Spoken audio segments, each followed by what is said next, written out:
This is day 61 of solving a Rubik's Cube every day until I become famous.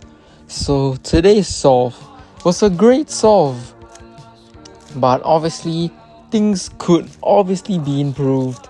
My look ahead could be better, but honestly it's sort of okay.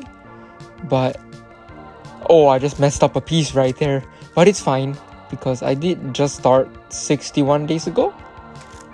And please subscribe because I am trying to become very popular solving Rubik's Cube. Hopefully I would get faster, but I reply to every comment too.